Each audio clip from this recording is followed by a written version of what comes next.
Chapter 2. My mistress had a daughter of 9 years old, a child of towardly parts for her age, very dexterous at her needle, and skillful in dressing her baby. Her mother and she contrived to fit up the baby's cradle for me against night. The cradle was put into a small drawer of a cabinet, and the drawer placed upon a hanging shelf for fear of the rats. This was my bed all the time I stayed with those people, though made more convenient by degrees, as I began to learn their language and make my wants known.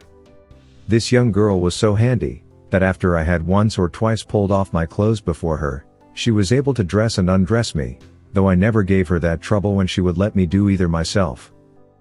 She made me 7 shirts, and some other linen, of as fine cloth as could be got, which indeed was coarser than sackcloth, and these she constantly washed for me with her own hands. She was likewise my schoolmistress, to teach me the language.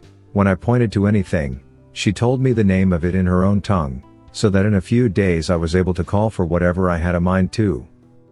She was very good-natured, and not above 40 feet high, being little for her age.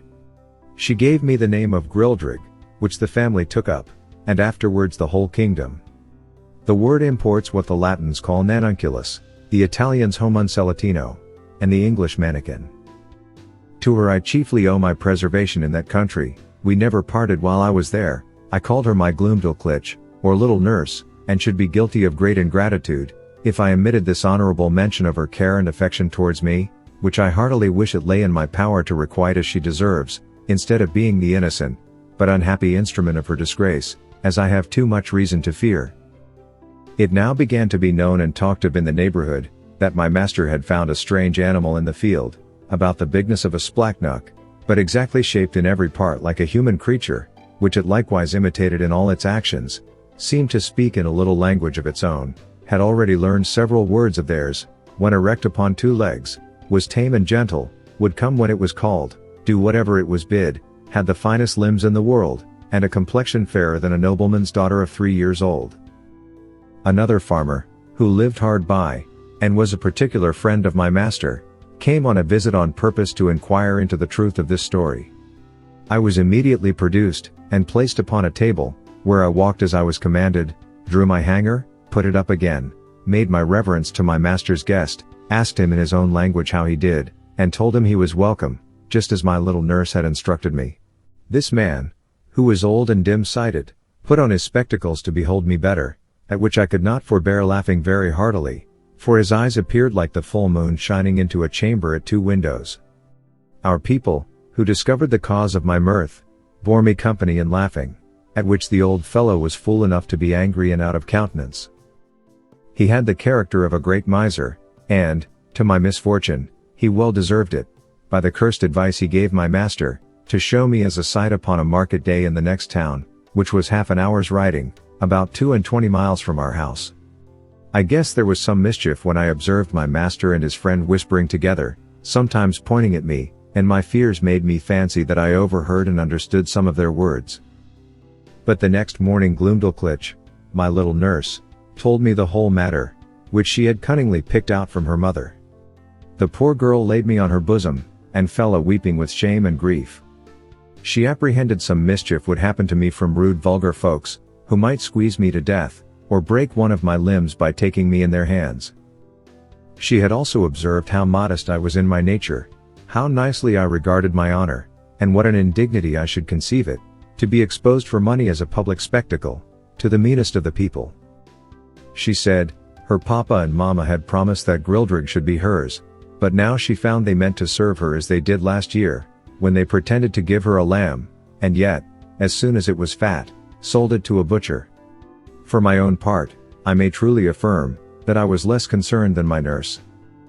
I had a strong hope, which never left me, that I should one day recover my liberty, and as to the ignominy of being carried about for a monster, I considered myself to be a perfect stranger in the country, and that such a misfortune could never be charged upon me as a reproach, if ever I should return to England, since the King of Great Britain himself, in my condition, must have undergone the same distress.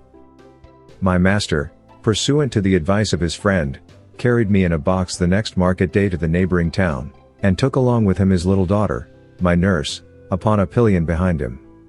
The box was close on every side, with a little door for me to go in and out, and a few gimlet holes to let in air. The girl had been so careful as to put the quilt of her baby's bed into it, for me to lie down on. However, I was terribly shaken and discomposed in this journey, though it was but of half an hour, for the horse went about 40 feet at every step and trotted so high, that the agitation was equal to the rising and falling of a ship in a great storm, but much more frequent. Our journey was somewhat farther than from London to St. Albans.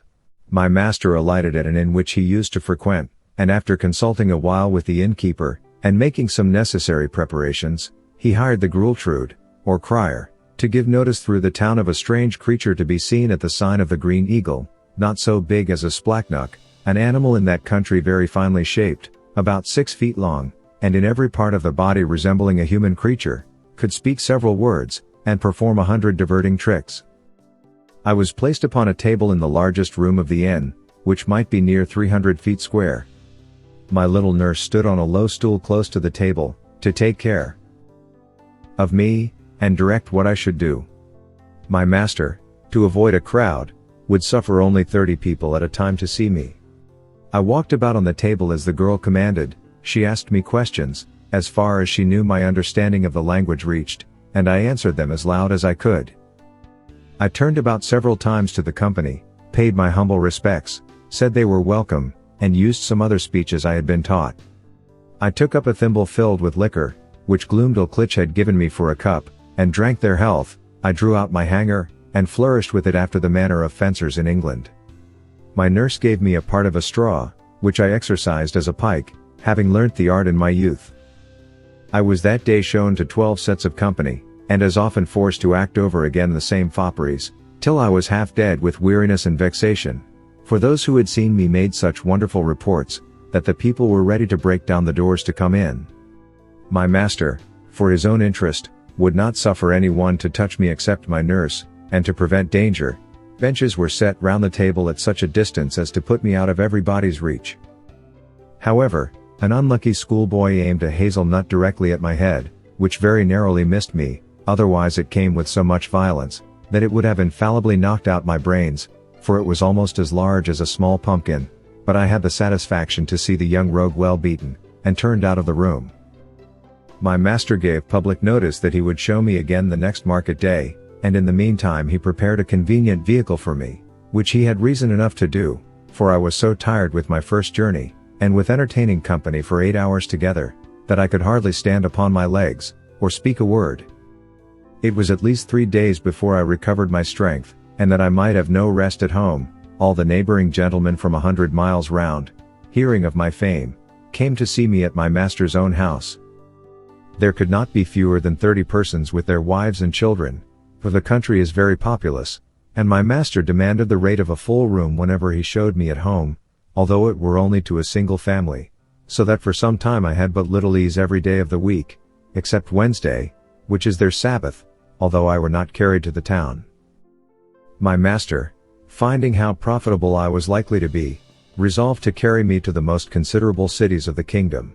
Having therefore provided himself with all things necessary for a long journey, and settled his affairs at home, he took leave of his wife, and upon the 17th of August, 1703, about 2 months after my arrival, we set out for the metropolis, situated near the middle of that empire, and about 3,000 miles distance from our house. My master made his daughter Glumdalclitch ride behind him. She carried me on her lap, in a box tied about her waist. The girl had lined it on all sides with the softest cloth she could get, well quilted underneath, furnished it with her baby's bed, provided me with linen and other necessaries, and made everything as convenient as she could. We had no other company but a boy of the house, who rode after us with the luggage. My master's design was to show me in all the towns by the way, and to step out of the road for 50 or 100 miles, to any village, or person of quality's house, where he might expect custom. We made easy journeys, of not above 7 or 8 score miles a day, for Glumdalclitch, on purpose to spare me, complained she was tired with the trotting of the horse. She often took me out of my box, at my own desire, to give me air, and show me the country, but always held me fast by a leading string. We passed over 5 or 6 rivers, many degrees broader and deeper than the Nile or the Ganges, and there was hardly a rivulet so small as the Thames at London Bridge. We were 10 weeks in our journey, and I was shown in 18 large towns, besides many villages, and private families. On the 26th day of October we arrived at the metropolis, called in their language Lorbrulgrud, or Pride of the Universe. My master took a lodging in the principal street of the city, not far from the royal palace, and put out bills in the usual form, containing an exact description of my person and parts. He hired a large room between 300 and 400 feet wide. He provided a table 60 feet in diameter, upon which I was to act my part, and palisadoed at round 3 feet from the edge, and as many high, to prevent my falling over. I was shown 10 times a day, to the wonder and satisfaction of all people. I could now speak the language tolerably well, and perfectly understood every word that was spoken to me. Besides, I had learnt their alphabet, and could make a shift to explain a sentence here and there, for Glumdalclich had been my instructor while we were at home, and at leisure hours during our journey. She carried a little book in her pocket, not much larger than a Sanson's atlas. It was a common treatise for the use of young girls, giving a short account of their religion. Out of this she taught me my letters, and interpreted the words.